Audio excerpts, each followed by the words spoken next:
Élu dans Tachereau en 1976, Richard Gay est devenu le 36e président de l'Assemblée nationale.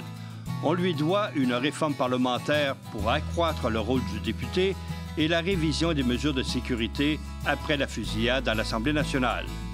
Bienvenue à Mémoire de député.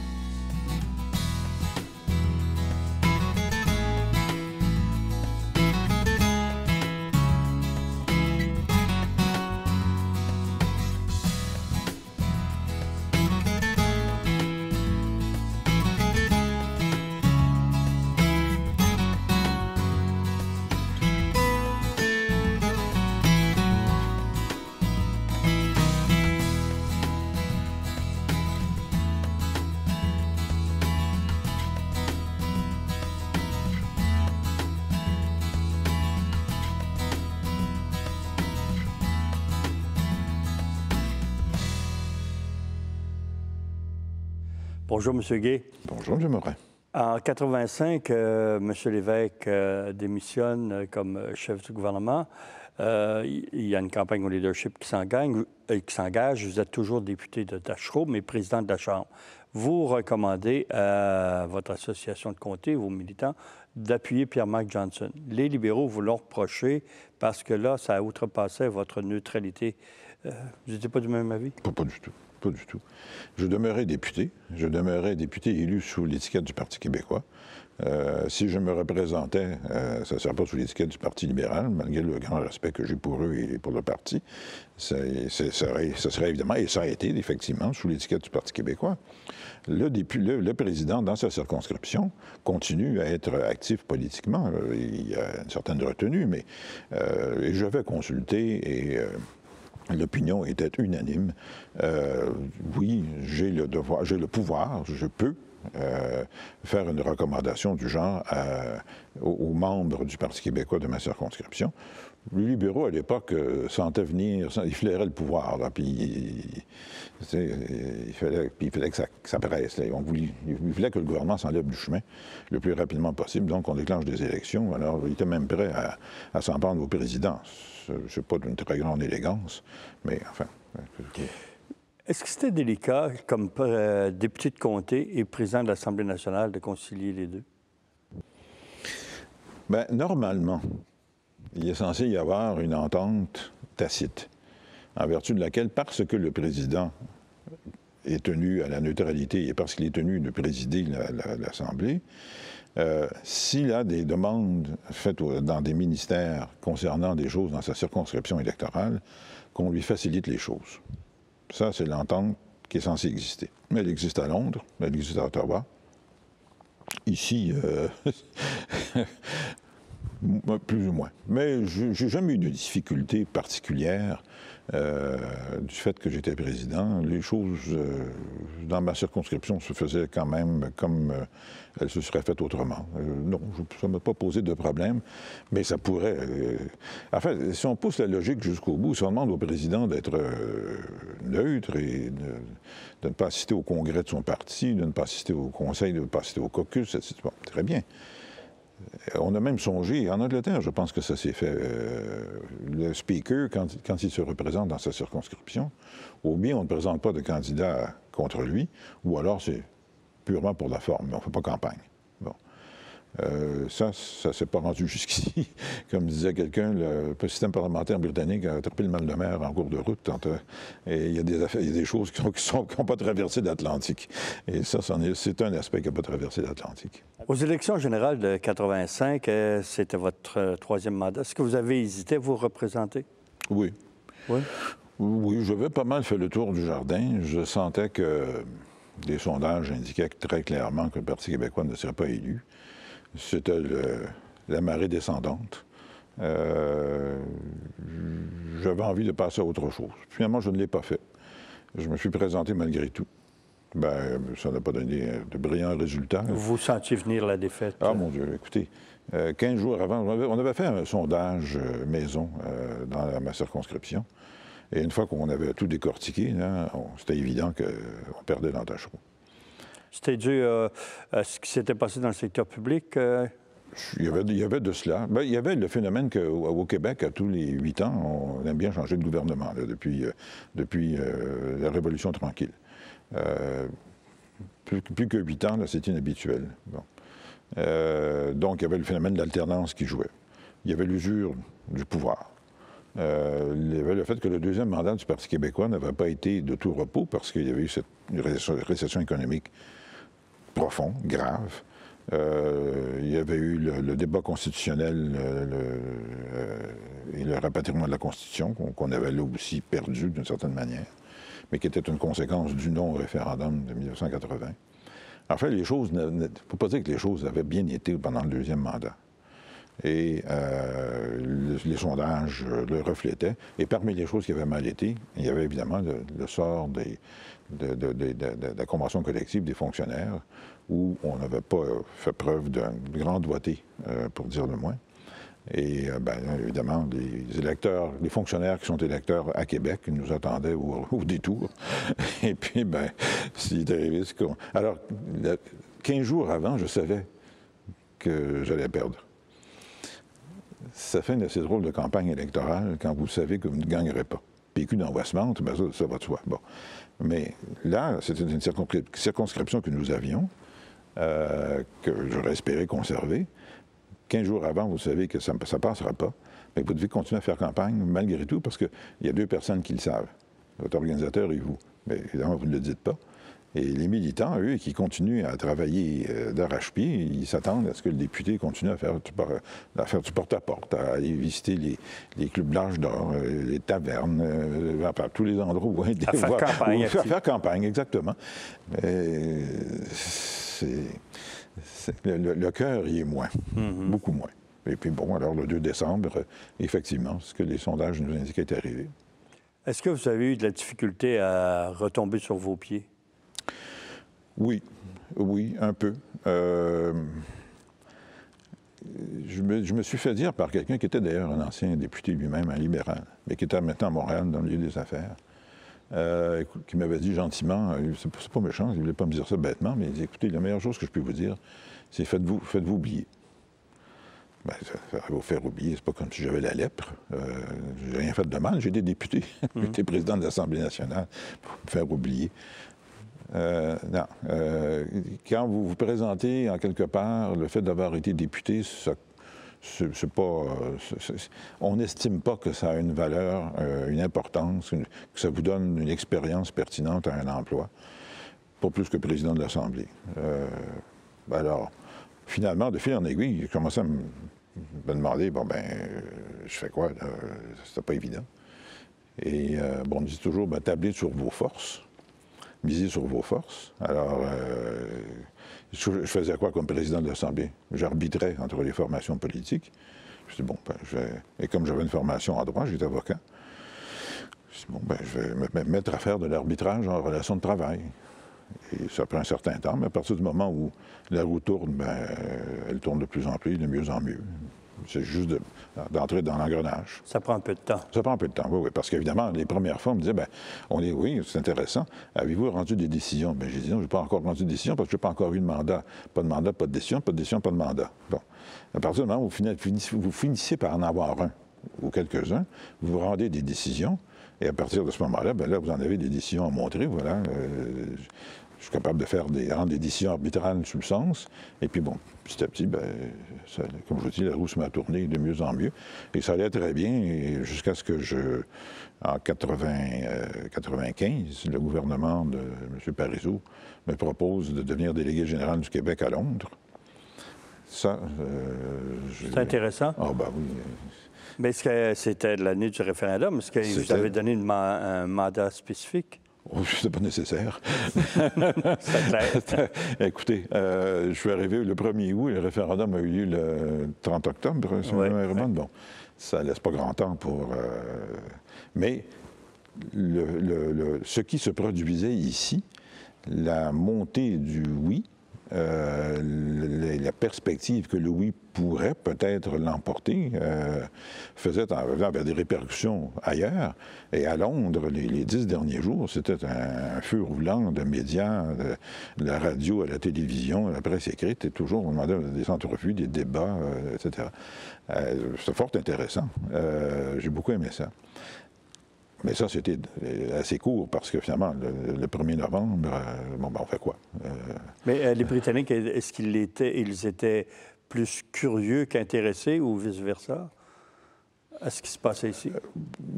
Ben, pour les Britanniques, quand vous dites Québec aux Britanniques, c'est pas comme si vous parliez du Cambodge. Là. Pour eux, Québec, c'est un fait d'armes d'abord de Wolfe, qui est un héros militaire de 2e niveau. Québec, c'était la conquête de Québec, c'était le lac de Québec, c'était la grande province de Québec. Québec, pour eux, c'est quelque chose qu'ils connaissent, ça fait partie de leur histoire. Et donc, ils savent qu'ensuite, le Québec, Canada, etc. Et ils voient ça avec intérêt, du moins la classe dirigeante. Je ne dis pas que le lecteur moyen britannique porte une grande attention à ce qui se passe ici. C'est pas vrai, pas plus que les lecteurs moyens québécois portent une grande attention à ce qui se passe en Écosse. Bon. Mais oui, il y a dans l'opinion publique qui compte, si je peux dire, l'opinion publique chez les politiciens, les journalistes, les milieux d'affaires, oui, on regardait avec un grand intérêt ce qui se passait ici. Et on s'interrogeait beaucoup. Et donc, on avait un rôle à cet égard-là de calmer le jeu pour dire, écoutez, ne vous énervez pas, c'est pas la fin du monde. Si jamais le oui l'emporte. Et j'avais trouvé avec le temps une manière de leur expliquer la chose, qui était la suivante. Les Britanniques, à l'égard de l'Europe, sont très anti-fédéralistes. Le fédéralisme européen, ils ne veulent pas en entendre parler. Ils ont ça en horreur. Ils sont pour l'association d'États souverains. Ça, c'est parfait. D'ailleurs, le ministre des Affaires étrangères de l'époque, Malcolm Rifkin, avait fait 4 discours sur le continent quelque temps auparavant qui auraient pu avoir été écrits à Québec. C'était la souveraineté association. C'est très, mot à mot. Alors, je disais, bien, vous savez, le fédéralisme européen, vous n'aimez pas ça? Ah non, je n'aime pas. Ben, vous savez, nous, le fédéralisme canadien, ben, on a nos réserves aussi. Oui, mais vous êtes déjà dedans depuis 100 ans. Bien, justement, on sait de ce dont on parle. Mais au bout du compte, ce que l'on veut, parce que vous êtes d'accord, les Britanniques, pour une association d'États souverains, avec peut-être même pas dans votre cas, les Britanniques, une monnaie commune, mais nous, on est d'accord avec la monnaie commune, parce qu'ils n'ont pas l'euro en Grande-Bretagne, puis ils ne veulent pas l'avoir. Mais sur le continent, oui. Alors, quand on leur expliquait dans des termes qui conceptualisaient dans leur dossier à eux, le dossier de la Grande-Bretagne face à l'Union européenne, là, tout d'un coup, les choses tombaient en place. Ah, ben c'est ça. Ben oui, c'est ça. Ah, bon. Ah ben, on comprend mieux. Hein? Pas lieu de, c'est pas si énervant que ça. Donc, il y a eu ce rôle après le référendum, avant et après le référendum, de calmer le jeu. Et ensuite, de développer le rôle de la délégation générale du Québec à Londres. Oui, parce que là, le rôle changeait, il était moins... Ben là, il n'y avait plus de référendum. D'ailleurs, on s'est ben, assis le lendemain matin, on s'est dit, bon, ben, maintenant, on fait quoi? Mais il y avait beaucoup de choses à faire. Il y a toujours beaucoup de choses à faire dans une ville comme Londres. Londres est une ville absolument fascinante. C'est la ville, en Occident en tout cas, qui rassemble en son sein fonctions économiques, fonctions financières, fonctions culturelles, fonctions politiques, fonctions médiatiques, à nul autre pareil. Même New York. New York n'a pas la fonction politique, c'est Washington. Paris, oui, mais Paris, sur le plan médiatique, ça n'a pas l'importance de Londres. Sur le plan financier, ça n'a pas l'importance de Londres. Sur le plan économique, ça n'a pas l'importance de Londres. Ce qui ne fait pas moins une ville importante, mais Londres, vous avez tout ça qui est rassemblé dans une seule ville, qui est la métropole de l'Europe de surcroît. Alors, du travail, il n'en manque pas. Il y en avait beaucoup à faire, à remettre sur pied une délégation générale qui est allée un peu à volo, là. Et donc, changer le personnel. Mais finalement, au bout de quelques années, j'avais la délégation générale fonctionnelle que je voulais, et ça allait très bien. Il y a beaucoup de liens entre l'Angleterre, l'Angleterre, oui, Londres et le Québec. Bien oui, c'est clair que l'Angleterre, on l'oublie parfois, mais pour des raisons historiques, l'Angleterre est le principal investisseur européen au Québec. beaucoup plus que la France, plus que l'Allemagne. L'Allemagne monte depuis quelque temps, là, mais traditionnellement, les rapports économiques du Québec en Europe se font avec la Grande-Bretagne. La Grande-Bretagne est le principal pays européen investisseur au Québec, au Canada aussi, aux États-Unis aussi. Bon, on ne fait pas exception, mais on fait partie du lot. Et il y a beaucoup d'entreprises britanniques qui sont installées ici, qui créent de l'emploi, et les nouveaux investissements étrangers viennent souvent des compagnies qui sont déjà implantées et qui prennent de l'expansion, et qui connaissent déjà les conditions locales. On n'est pas obligé de tout leur expliquer. Parce que parfois, l'explication peut être longue. Mais vous êtes resté quand même quelques années à Londres. 5 ans. 5 ans. Après ça, M. Et on avait également juridiction ou compétences sur, d'abord, le Royaume-Uni dans son ensemble, ce qui incluait l'Écosse, l'Irlande et les pays nordiques. Donc, régulièrement, je me rendais dans ces pays-là pour rencontrer des gens et s'assurer qu'on existait toujours. En Suède, en particulier, ça avait été un peu désolant. Ce qui s'était passé, c'est qu'on a déjà eu un bureau à Stockholm. Et on l'a ouvert, donc. Il y a quelqu'un, un Québécois, qui a appris le Suédois, qui est allé là, puis qui a créé des liens. Et puis, à un moment donné, on l'a fermé. C'est un peu le drame des relations internationales du Québec. On ouvre, c'est comme des portes tournantes. On ferme. On s'en va ouvrir ailleurs. Bon, c'est pas sérieux, ça. Les gens qui ont fait ça, ils sont bien contents. Si on ouvre chez eux, ils disent « Ah bon, très bien, merci », puis on tisse des liens, puis à un moment donné, on s'en va. Ils disent « Pourquoi vous partez ?» Donc, après ça, quand vous revenez sous une autre forme, on est moins intéressé. Et ça, c'est les relations internationales du Québec. Bon, bien sûr, il y a un certain nombre d'endroits où on est et depuis longtemps et où on reste. New York, Paris, Londres. Bon, on est à Bruxelles. Pas trop sûr que ça soit nécessaire. Mais vous y avez été à Bruxelles. J'ai été 2 ans après à Bruxelles. C'est pour ça que je peux vous dire que je ne suis pas convaincu que ce soit absolument nécessaire. Düsseldorf, on a fermé puis on est allé ouvrir à Munich, alors que tout le monde s'en allait à Berlin. Il y a quelque chose dans les relations internationales du Québec qui fait un peu amateur à cet égard-là. Et la continuité des relations internationales du Québec fait défaut. Mais c'est comme ça. Il y a des contraintes budgétaires parfois qui... Oui, il y a des contraintes budgétaires, mais c'est très subjectif. Le premier ministre passe en quelque part et il dit « On va ouvrir un bureau ici. » Ben oui, mais l'instant, c'est très bien d'ouvrir des bureaux en Chine, en Inde, etc. Mais on en a déjà il y a des endroits où on est bien implanté et on pourrait avoir une certaine continuité. Encore faut-il nommer des gens qui ont la compétence pour le faire. Si vous nommez un conseiller économique à Londres qui ne parle pas d'anglais, vous n'aidez pas votre cause, n'est-ce pas? Je l'ai vu faire. Ah oui. Ouais.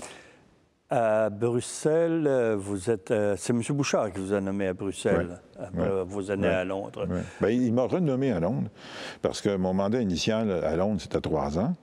Et au bout de 3 ans, M. Bouchard a souhaité que je continue. Il était satisfait du travail qui se faisait à Londres et il voulait qu'on continue.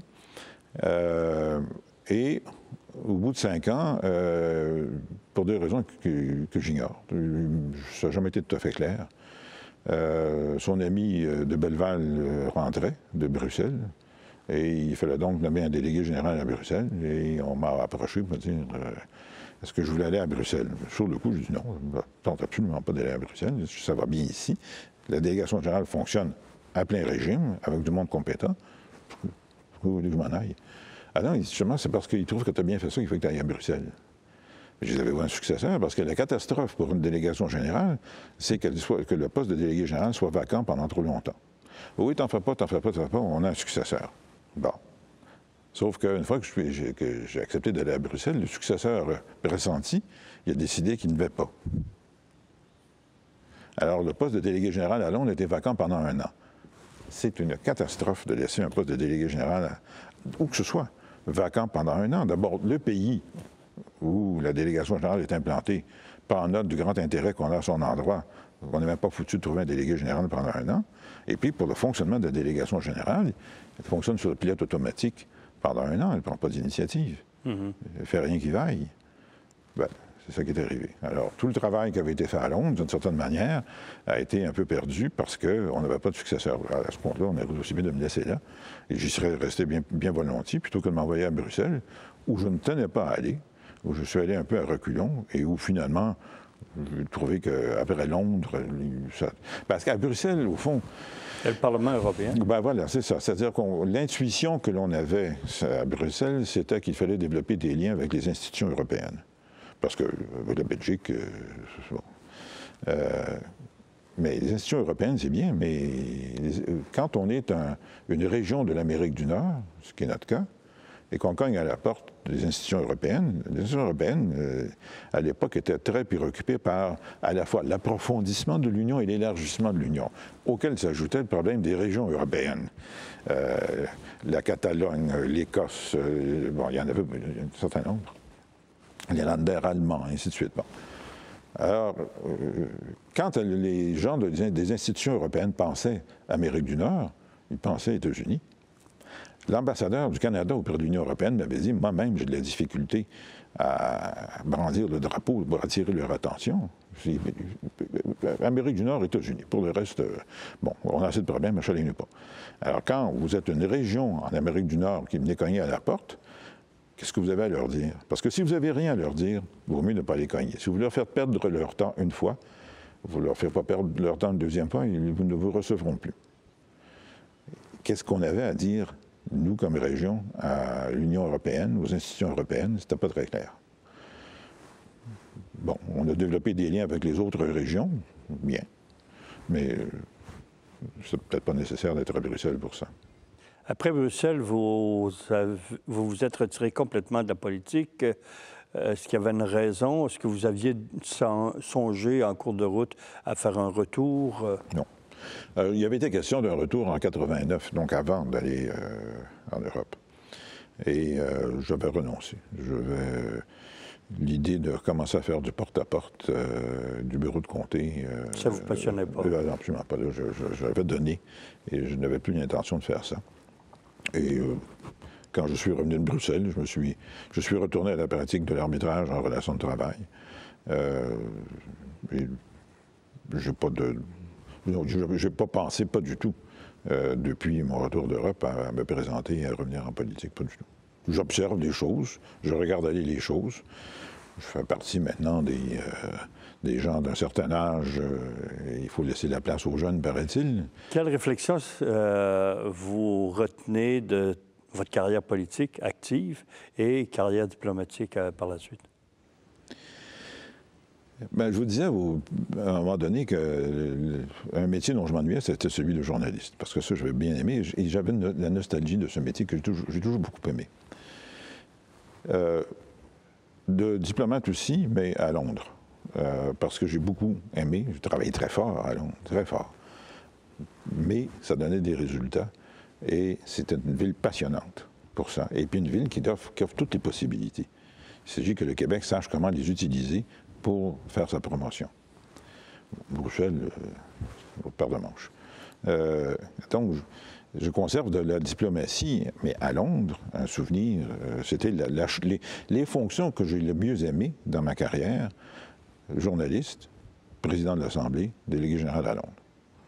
Ça, et donc, est-ce que je le referais président de l'Assemblée? Non, parce qu'il faudrait que je me fasse élire député, d'abord, et je n'ai pas du tout l'intention de revenir en politique active. Bon.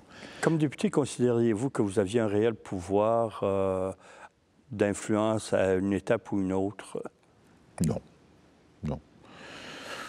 Oui, il pouvait arriver de manière ponctuelle sur des choses que vous pouviez peut-être faire changer une décision, mais en réalité, les décisions d'abord se prennent...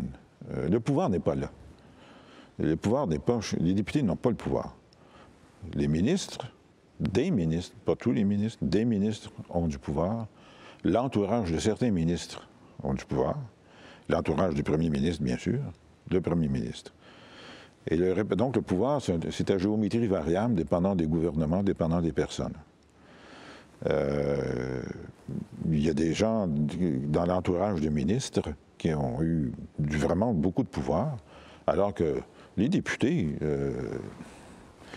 écoutez, il faut la majorité pour gouverner. Alors, vous êtes la majorité, bon, on gouverne, puis vous, ben, faites le quorum. ça se limite souvent à ça. On vous écoute, on vous entend. Si vous avez un problème, puis vous voulez parler au premier ministre, M. Lévesque, là-dessus, était impeccable. Il vous rappelait très rapidement et pas de difficulté. Vous n'emportiez pas toujours, mais au moins, vous pouviez lui parler. De ce point de vue-là, il était très accessible. De dire que ça nous donnait un pouvoir, non. Ça donnait un pouvoir on pouvait parler longtemps dans des caucus, mais ça ne changeait pas grand-chose. Pour la population de Taschereau, du Vieux-Québec, est-ce que vous estimez avoir laissé un héritage durant vos 2 mandats? Bien, un héritage sur le plan de l'aménagement de la ville. On a réussi à bloquer l'expansion de la fonction commerciale dans le Vieux-Québec et à consolider la fonction résidentielle. Même chose sur la colline parlementaire. On a réussi à maintenir la fonction résidentielle en transformant le couvent du Bon-Pasteur, plutôt que de le démolir, en le transformant en coopérative d'habitation, de sorte qu'il y a une fonction résidentielle permanente sur la colline parlementaire, et à 5 heures le soir, elle ne se vide pas de son contenu pour que les fonctionnaires se partent tous vers la banlieue. Bon. Il y a aussi beaucoup de constructions qui se sont faites d'habitations à loyer modique dans Taschereau sous mon mandat. Et il y a eu le début de la restauration, en quelque sorte, du bas de la ville. C'est sûr qu'on était pris avec les dégâts, là, bon. Mais le palais de justice, par exemple, parce qu'à l'origine, le palais de justice devait aller à la place du couvent du Bon-Pasteur. Et en refusant de démolir le couvent, il fallait mettre le palais de justice ailleurs. Et c'est là où l'idée est venue de le mettre en Basse-Ville. Ce qui, à Québec, provoquait un certain remous, parce que Hauteville-Basse-Ville, n'est-ce pas? Aujourd'hui, c'est à peu près, c'est pas mal disparu, cette mentalité-là, mais elle existait. Et le palais de justice en Basse-Ville a été le début, avec l'édifice de la Société d'assurance automobile derrière la gare du Palais, c'était le début du renouveau de Saint-Roch. Du côté de la ville, il y avait aussi un effort considérable avec la nouvelle bibliothèque, enfin nouvelle à l'époque, puis la nouvelle école publique. Bon, et puis ensuite, c'est sous le maire Lallier que tout ça s'est consolidé à la Grande Place. Et, bon, puis on a fini par démolir la bretelle d'autoroute qui ne servait à rien. Là, bon. Donc, sur le plan de l'aménagement de la ville, oui, mais c'est pas quelque chose que j'ai fait moi seul.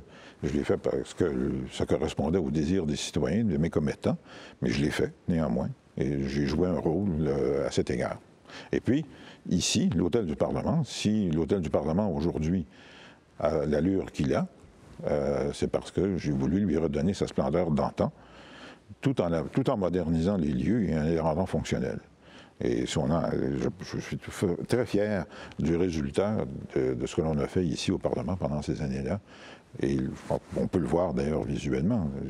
Et ceux qui connaissaient le Parlement auparavant et qui le voient aujourd'hui sont à même de voir la transformation considérable, la mise en valeur que l'on a faite de ce magnifique édifice. Et comme président de la Chambre de l'Assemblée nationale, les réformes que vous avez apportées, est-ce que ça a donné les résultats espérés sur le plan de la discipline des débats? Parce que c'est encore houleux. La discipline de débat, je vous le disais, le président doit s'imposer. Et s'imposer en partant. C'est sûr que le jour où on élit un président, ce président-là, on le teste. S'il est faible, il est foutu. Et là, excusez-moi, mais c'est la pogne d'enfoir à l'Assemblée. Bon. Le président, d'entrée de jeu, doit s'imposer. Ou bien il s'impose, ou bien il subit. Et moi, j'ai réussi à m'imposer, et par le fait même, à imposer un certain décorum à l'Assemblée. L'Assemblée fonctionnait bien, je pense, pendant que j'en étais le président. Et une des raisons pour lesquelles elle fonctionnait bien, c'est parce qu'on était respectueux du règlement et respectueux du décorum. Malgré les divergences politiques et malgré les chicanes, l'Assemblée fonctionnait bien. Mais elle fonctionnait bien parce que je la tenais, autant qu'un président peut tenir une Assemblée, mais je la tenais de main de fer. Il n'était pas question de lâcher là-dessus. Sinon, dès qu'on lâche, c'est la débandade. Donc, il faut s'imposer. Merci, M. Gay. Je vous en prie.